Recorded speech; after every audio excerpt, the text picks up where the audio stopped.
اب تمہاری شادی ہونے والی ہیں، تو آنے والی کو دیکھو نا کتنی بڑی قربانی کر کے آ رہی ہے، گھر، ماں باپ، بہن بھائی، سہیلیاں، ماحول، ہر چیز چھوڑ کے وہ آ رہی.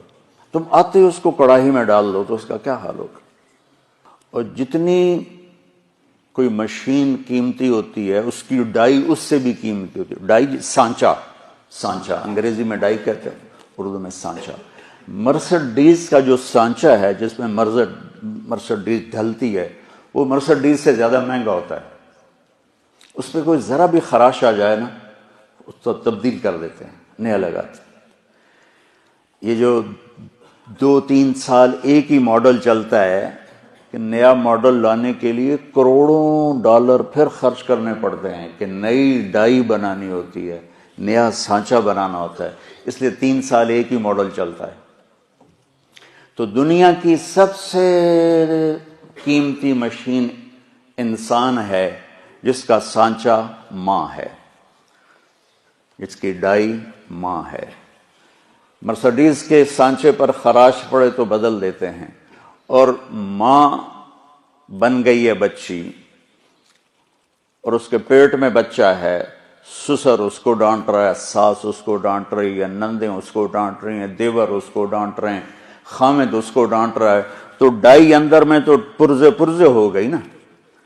آج کل بچے پیدائشی ڈپریشن کا شکار ہیں کہ ماؤں پر وہ تشدد ہوتا ہے ماحول. کہیں اس کا الٹ بھی ہو جاتا ہے لیکن وہ بہت کم ہے کہ آنے والی بڑی زوردار ہوتی ہے سارے نے بلا لیں گی، لیکن یہ بہت کم ہے.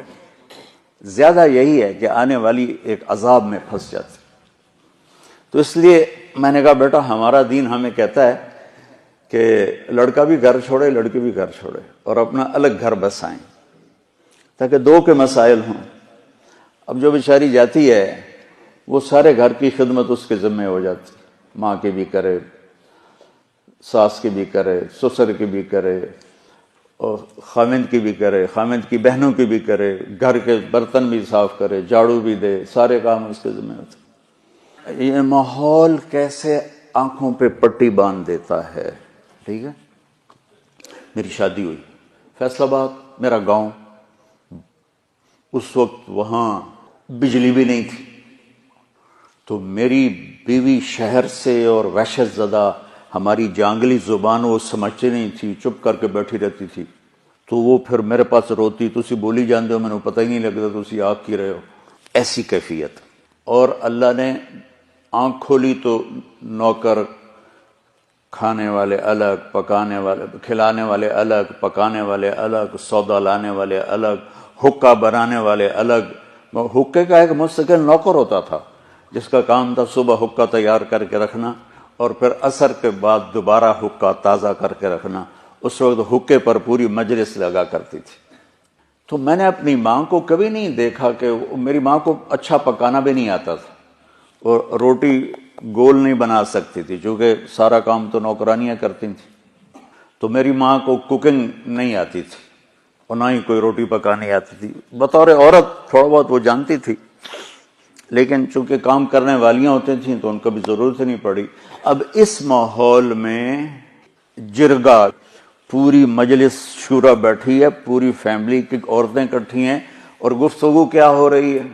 تیری ماں تا چولہے تے سڑدی پئی ہوندی ہے تے بیگم تیری ٹھک تے پیڑے تے بیٹھی ہوندی، ٹھک تے منجی تے بیٹھی ہوندی. اور میں ہنس پڑا. میں نے کہا میری ماں کداں چولہے تے سڑی؟ میں نے کہا میں ہمیں تا اسے ماں چو جمیا، میری ماں نو تو ہن تائیں پکاونا نہیں آمدا تو کداں چولہے تے سڑی ہے جو میری بیگم جیڑی ہو ٹھک تے بیٹھی تے ماں چولہے تے سڑدی پئی. میری ماں صرف نگرانی کے لیے جاتی تھی کیا پک رہا ہے، کیا ہو رہا ہے بس. یا جب کھانا تیار ہو جاتا تھا تو نوکروں کو تقسیم کرنا، ڈیرے والوں کو تقسیم کرنا، مہمانوں کو تقسیم کرنا، گھر میں اپنے ہمیں یعنی بچوں کو دینا. یہ ماحول ہے کہ سب کچھ ہوتے ہوئے بھی ڈیمانڈ ہے کہ اے بھی جھاڑو پکڑ کے شروع ہو جائے. تو دیکھو بیٹا ایک منفی مزاج ہوتا ہے، جو ممبر پہ بیٹھے تو منفی ہوگا، جو گھر میں جائے گا تو ہوگا، جس جگہ جائے گا وہ الٹا ہی ہوگا. تو میں تمہیں اس سے نکالنا چاہتا ہوں کسی طرح.